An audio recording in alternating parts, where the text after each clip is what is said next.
Hey, good morning, everybody. This is Captain Kai, the sea glass guy. I'm just off of St. Thomas, U.S. Virgin Islands, on a small little outer island called Hassel Island. And it's a pretty historical site, actually part of the national park. You are allowed to pick up trash and sea glass. Sea glass is considered trash because it's not natural. So we're gonna be picking up all kinds of trash and sea glass today. There were some big storms that just came through, and so lots of really good stuff is washing up. So always good to start with a piece of trash. Throw that in the dinghy. This is how we got here today. Got it tied up to the tree just in case. And look, I'm already seeing some sea glass on the ground. Look at this really nice pirate bottle mouth. You can tell that was a hand-blown bottle. Super cool. All right, and then we're gonna look on the ground here. Hope we find lots and lots of treasures today. I've never found a marble in the Virgin Islands yet, so I really have my hopes up that I will. You can see the ground has got lots and lots of greens, whites, lots of pirate glass. Lots of browns as well. Even seashells and stuff. You're not allowed to take seashells. Not allowed to take any artifacts you find, arrowheads, stuff like that. But you are allowed to take all the sea glass. As you can see, there's quite a lot of it. So I'm not really picking up much of the greens or the whites and the browns, but I love picking up aquas and basically every other color besides those three that I just said. Ooh, look right here. That's a nice one to find. That's an insulator from an old light bulb. That might be purple. Let's see if I can get some light behind it. Yeah, look at that. That's got a cool little purple glisten to it. So we'll keep moving around. There's some good pottery, sea pottery people call it. Some people call it cheney. And lots of that around as well. So like I said, some really good pirate glass, all different colors. And as we see trash along the way, I got a big bag so we can just fill it on up. Right now I'll throw it just in my dinghy. Awful shot. All right, there we go. Pretty windy here today. I hope that's not getting in the way of you guys hearing what I got to say. If so, just put this on mute, put your favorite soundtrack in the back, relax, and watch me find some treasures. So update on my dog, Elsie. She's not with me at the moment. Reason for that is she is back with my folks in Virginia. She had to get some, put on some medicines, had to get some blood tests. So right now she is waiting to find out the results of the blood test and see if she can come back, get back on the boat with me soon. But right now she's hanging out, having a good time with her grandparents, who she loves very much, and their dogs. And yeah, just having a good old time in the air conditioning during the summer. Keep it cool. Lots of bonfire glass here too. You can see that's got some bubbles in it. Pretty cool melted piece there.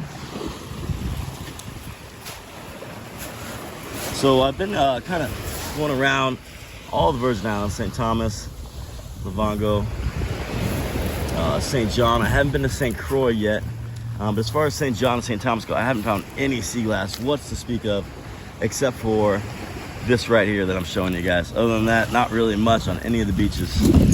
That's a big chunk right there. It's got a 32 on it. Keep that one. That'd be a cool boat hull if I did any artwork with it. So I've been looking at every single beach. I've been to literally, I think, just about every single beach on both of these pretty good sized islands, and I've found nada. And the reason for that is usually you find a lot of the sea glass in more of the downtown, older districts where a lot of people used to live. And typically you find them in the poorer neighborhoods. And here, what they've done with all the poorer neighborhoods, well, you can see, this used to be them. Now instead of being beaches everywhere, instead there's seawalls. They've built concrete walls and gotten rid of, basically buried every single beach in the entire city. And they put up mansions and you know, businesses and boat havens and marinas and stuff like that everywhere. So it's basically just none of that stuff left. There might be sea glass under the water in there, but because now it's such a congested area, the water's too kind of murky and dark to see into. So kind of a bummer. But I bet back in the day, this was a really cool spot for sea glass. But I've been talking around to a lot of people, and I found out that St. Croix, which is an island just about 30 miles south of me, has lots and lots of sea glass, apparently. And that they even have a sea glass section to their museum. So that's kind of cool. So I'm thinking I'm gonna sail down there and check that out.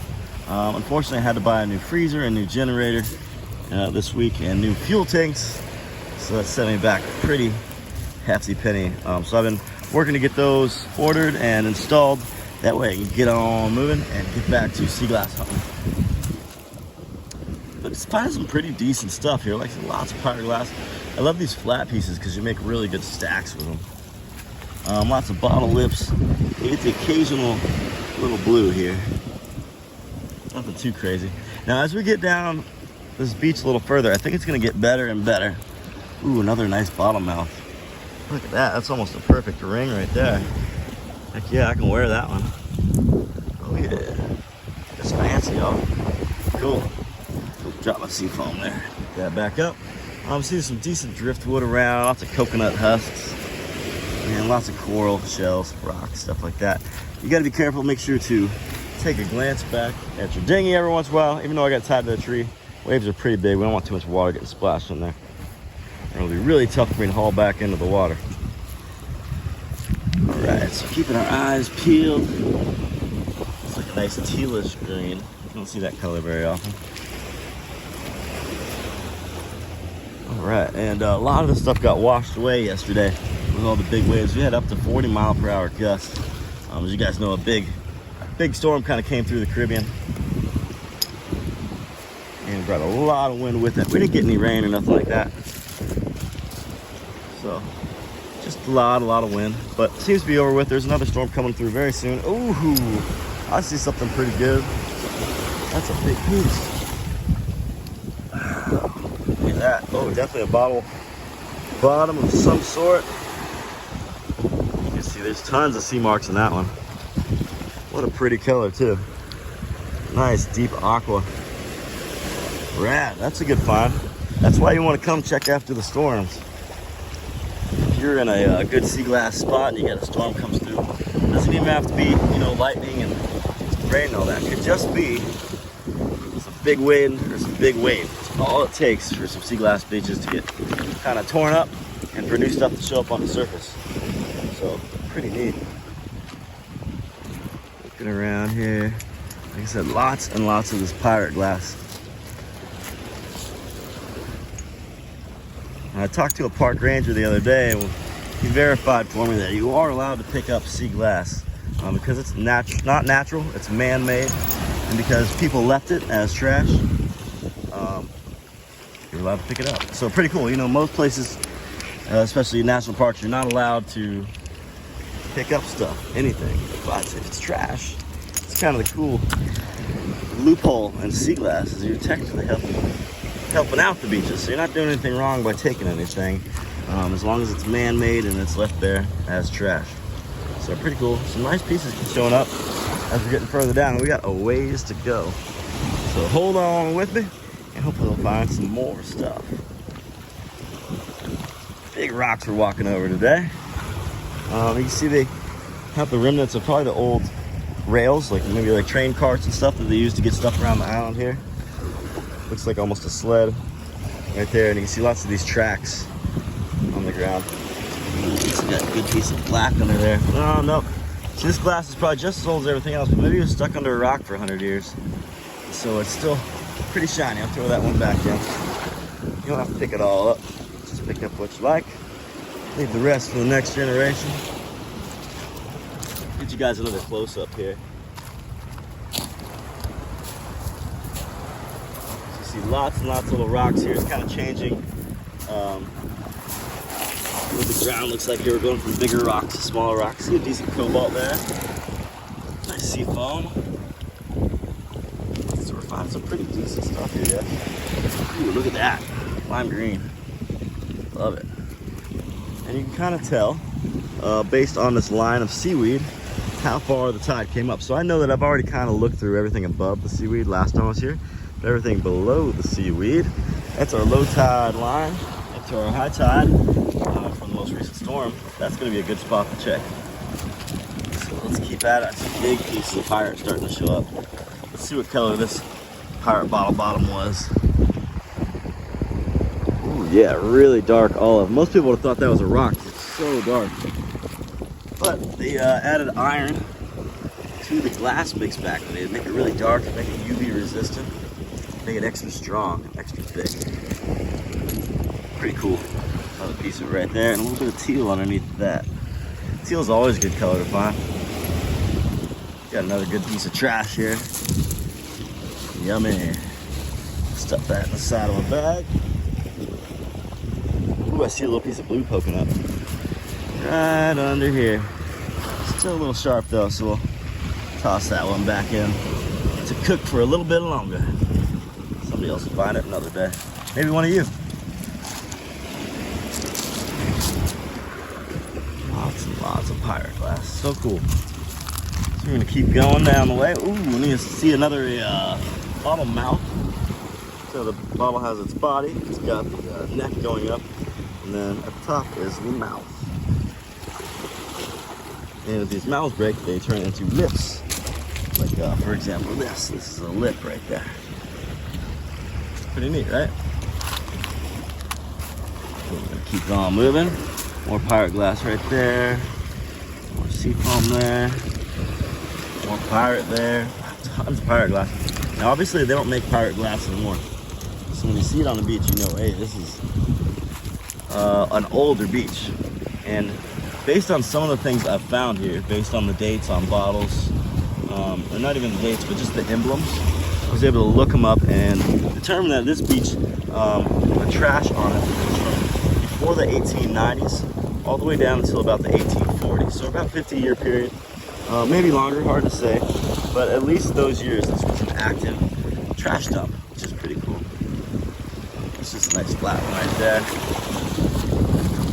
Not a perfect sea coin by any means. Alright, still searching. Do miss Elsie. When I see a stick like that, I'm like, oh, I want to throw that stick to my dog.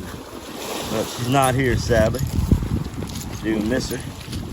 She'll be back very, very soon. Another huge chunk of pirate glass there. Some people call it black glass. Some people call it pirate glass. They call it whatever you like.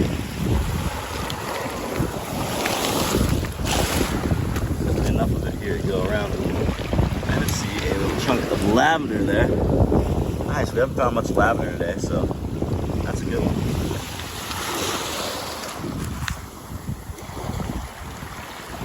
Alright, let's keep this going. Getting closer to the end of the beach there. I'm going to take you guys all the way over there and see what we can find. I'm still looking up into this high tide line just a little bit. Some things get splashed up just a little past the line. It's a decent piece there. See, some of the stuff is very, very frosty. But there's not really any jewel or jewelry grade pieces here that I've found. Nothing too crazy. Definitely no marbles. It's not like the next door neighbors to this province of the United States, Puerto Rico, which has tons and tons and tons of marbles all the way from San Juan down to Ponce. There's a piece of bonfire there. Sometimes these bonfire pieces, glass that got melted in a fire before it was disposed of, a lot of times these will have bubbles caught in them. You'll get what's called an anhydrous, where a little bit of water is stuck inside of in there with a little bubble in it. And those are super cool. Pretty rare to find, actually. It doesn't happen a lot of times, but it does happen sometimes. And when you do find them, it's pretty dang neat. These rocks are getting a little more sharp, harder on the feet here. Ooh, another nice sea foam. All right, all right.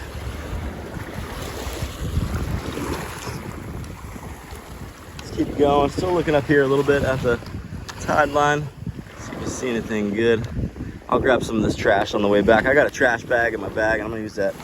Pick up a bunch of this, but it's tough to carry the camera at the same time. So I'll just do that after we're done here. Nice thick green teal right there.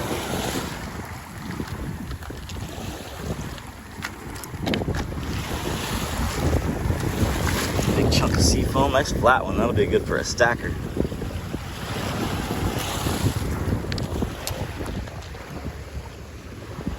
Looking up in the seaweed line here. This is called sargassum seaweed, and it's crazy. As I've been sailing around the Caribbean, I found so much of this. On the beaches, it'll wash up. Some places 6 feet high. Other places, like here, not so much, but out on the water, you'll see islands of it, miles long. You gotta cut through with your boat, and it turns into an entire sea of yellow. As it dies, it turns more to like a reddish brown, like you're seeing here. Ooh, look, we got a little bit of sea metal there. Nice piece. It's almost like bonfire glass. When they melted tin or aluminum cans, they would melt into little puddles into the water and form these pretty cool little shapes. That's sea metal right there. That's what we call that. Let's see that cool piece of bonfire down there, really nice citron color. And then behind that, boom, another big hunk of papaya glass. Oops. Cool, huh? Alright, almost to the end here. Going just till we get over there. And I think you guys have kind of seen everything I found. If I found a bunch of really cool stuff, I usually bring it all out at the end to go over what it is when I found it. Just kind of found some more basic stuff. If you want to come here to U.S. Virgin Islands, you want to know where the spot is, just shoot me a message. Happy to hook you up. Be sure to like and subscribe to the Board Pirate if you don't mind, and share it with your friends if you can. Always nice to get some new subscribers. I haven't put out a lot of videos lately, but as soon as I start finding more sea glass, more quality sea glass, something that's going to really entertain you guys, I'll start putting it back up again. Just for the moment, not having too much luck on finding a spot, but now I know to go to St. Croix, and that blue one just washed out from before my eyes. And so we're gonna go check St. Croix as soon as I get some stuff done on the boat. And then, yeah, hopefully, nice one. Hopefully we'll be able to make tons and tons of really good videos for you. But hurricane season is upon us. So you know the storms are brewing. So I gotta be ready to boogie in a matter of, you know, basically a day. Because if a storm comes, I gotta run south below the hurricane belt. So that's the plan right now, just have the boat ready. So if something comes, I can get out of here, but I can also still kind of hang out here and enjoy looking for really cool stuff. All right, so didn't find anything too crazy today, but we certainly had to look for some. But thank you guys so much for watching. Hope you enjoyed today's show. Be sure to like, subscribe, share, and all that. And let me know if you ever come here to Virgin Islands. I'm happy to hook you up. If you go to Curacao, let me know. I hook you with a map of there, Puerto Rico, Aruba, Bonaire. Let me know. Good talking to you guys. Good to see you. Have a good one. Make sure to get your passports.